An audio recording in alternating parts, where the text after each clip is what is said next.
Assalamualaikum warahmatullahi wabarakatuh. Apa kabar para pecinta ternak? Nah, kemarin ada yang bertanya kepada saya. Itu pertanyaannya, dia bagaimana sih cara mengatasi embrio mati dalam 2 minggu masa inkubasi. Nah, itu dalam 2 minggu. Terus, di situ saya punya ide, saya akan coba buatkan sedikit teori tentang mengatasi embrio mati dalam 2 minggu masa inkubasi. Selama 21 hari dalam mesin tetas, embrio dalam telur seharusnya terus berkembang setiap hari menjadi seekor anak ayam. Namun pada umur 2 minggu di dalam inkubator ada embrio yang mengalami kematian. Berikut penyebab embrio mati pada usia 2 minggu di dalam inkubator. Yang pertama adalah formulasi pakan induk yang tidak benar.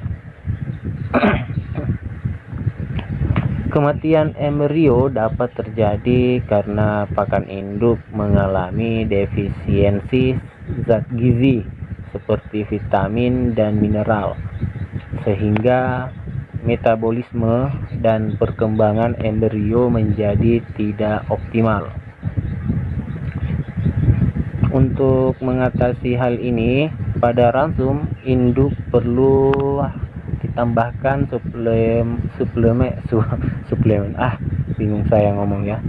suplemen vitamin dan mineral yang banyak dijual di pasaran. Dan yang kedua itu induk terserang penyakit.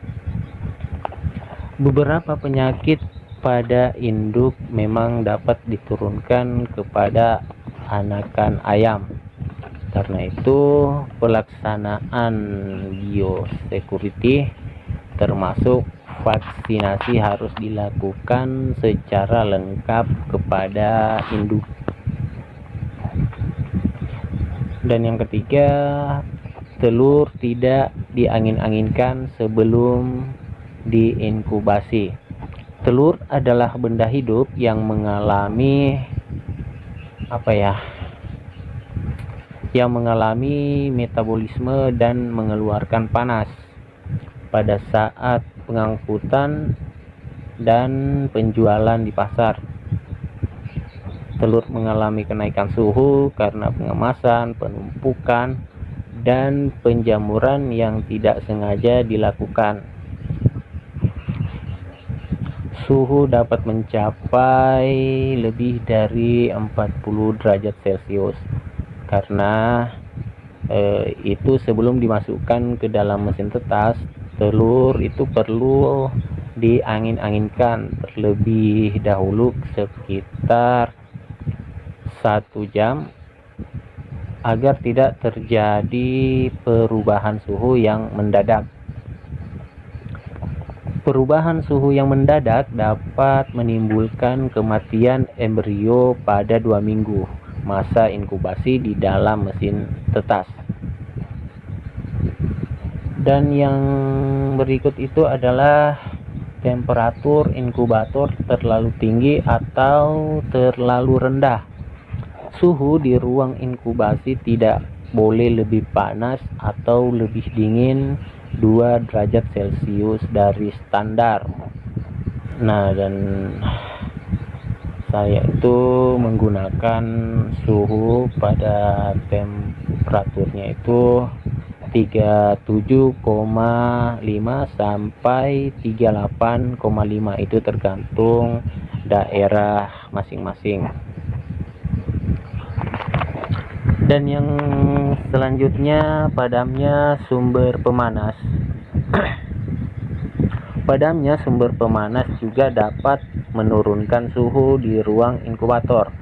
Jika suhu di mesin tetas mencapai 20 derajat Celcius selama 1 sampai 2 jam, maka embrio akan segera mati. Terlebih jika usia embrio masih sangat muda. Namun jika umur inkubasi telah mencapai 18 hari, dampak padamnya sumber panas tidak akan separah dampak sewaktu masih muda. Hal ini disebabkan metabolisme masing-masing embrio telah mampu membentuk kolektif secara konveksi. Namun jumlah kematian embrio akan menjadi semakin besar jika sumber panas padam berkali-kali di dalam satu siklus penetasan. Karena itu, cadangan sumber panas menjadi sangat penting, terlebih pada lokasi suhu penetasan yang sering terjadi pemadaman listrik.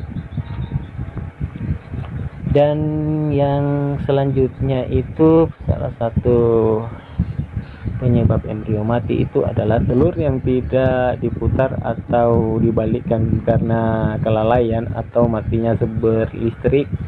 Jelas akan mempengaruhi gravifikasi. Dampaknya itu embrio tidak dapat tumbuh normal dan akhirnya mati. Dan yang selanjutnya itu disebabkan oleh kandungan CO2 terlalu tinggi.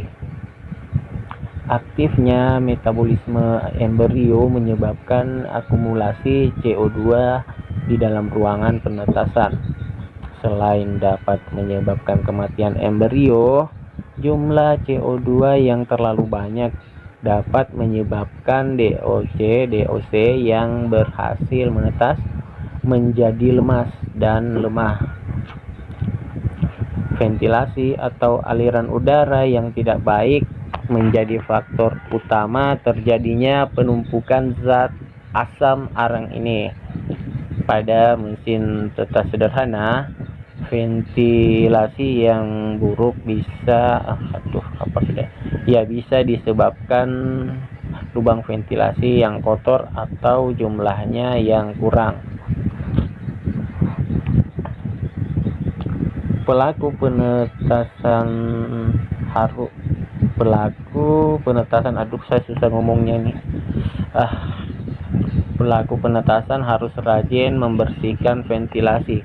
Sementara itu, kurangnya jumlah ventilasi biasanya disebabkan pelaku penetasan yang ingin menghemat biaya listrik untuk pemanasan, sebab semakin banyak ventilasi akan semakin banyak pula energi listrik atau sumber panas lain yang digunakan.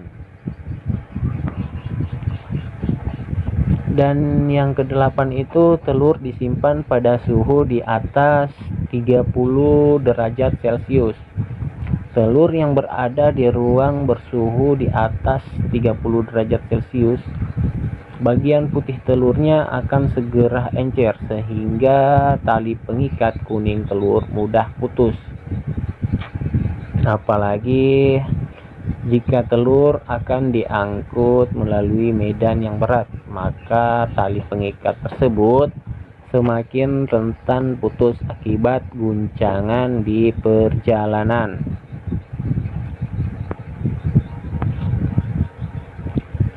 Dan yang selanjutnya itu, telur berumur lebih dari 7 hari. Putih telur mudah encer jika setelah berumur 7 hari belum dimasukkan ke dalam mesin tetas. Jadi jika ingin memasukkan telur, kita paling lambat itu maksimalnya kita memasukkan pada mesin tetas itu di hari ke-7 setelah telur keluar dari indukan, seperti itu.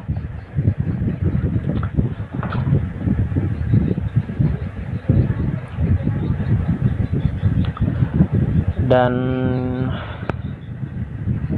rongga udara terlalu kecil, maksudnya bagian kantong udara tidak mencapai 1/3 tinggi telur pada saat telur sudah menetas.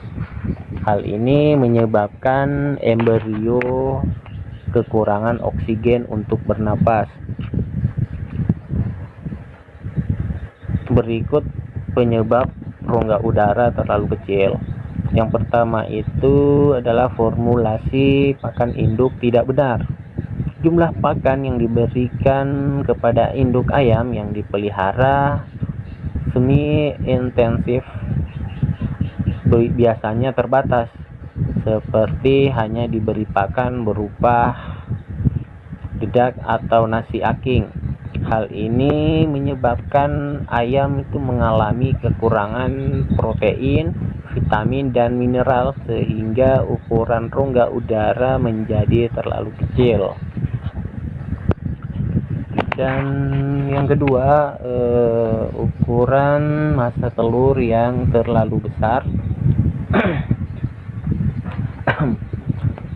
Ukuran masa telur yang terlalu besar menyebabkan porsi rongga udara menjadi tidak proporsional. Selain itu, bentuk telur yang terlalu lonjong atau bulat membuat porsi rongga udara tidak proporsional. Karena itu, bentuk telur yang terlalu lonjong dan bulat harus disortir. Dan yang ketiga itu kelembapan yang terlalu tinggi. Kelembapan yang terlalu tinggi di ruang penetasan dapat menyebabkan uap air di ruang penetasan menembus dinding telur. Volume air yang masuk ini akan mengurangi porsi rongga udara. Rongga udara terlalu besar. Rongga udara dikatakan terlalu besar apabila ruang kantong udara lebih dari sepertiga tinggi telur. Ada beberapa penyebab rongga udara dianggap terlalu besar. Yang pertama itu volume massa telur yang terlalu kecil. Dan yang kedua, kelembapan pada hari pertama hingga ke-19 itu terlalu rendah. Dan yang terakhir, kelembapan terlalu rendah. Rendahnya kelembapan menyebabkan terjadinya banyak penguapan cairan. Akibatnya telur mengalami dehidrasi dan telur gagal menetas. Kelembapan yang baik itu yang saya gunakan itu berkisaran 50 sampai 60%. Dan sebenarnya yang baiknya itu 55 sampai 60%, tetapi karena faktor itu kadang siang kelembapan terlalu tinggi dan malam terlalu rendah, jadi kita mengambil kesimpulan bahwa yang pas untuk kelembapan dalam mesin tetas itu adalah 50 sampai 60%. Oke, saya rasa sudah sampai di sini dulu apa yang ingin saya sampaikan itu. Semoga menjadi konspirasi dan bermanfaat. Ini hanya sebatas teori. Dan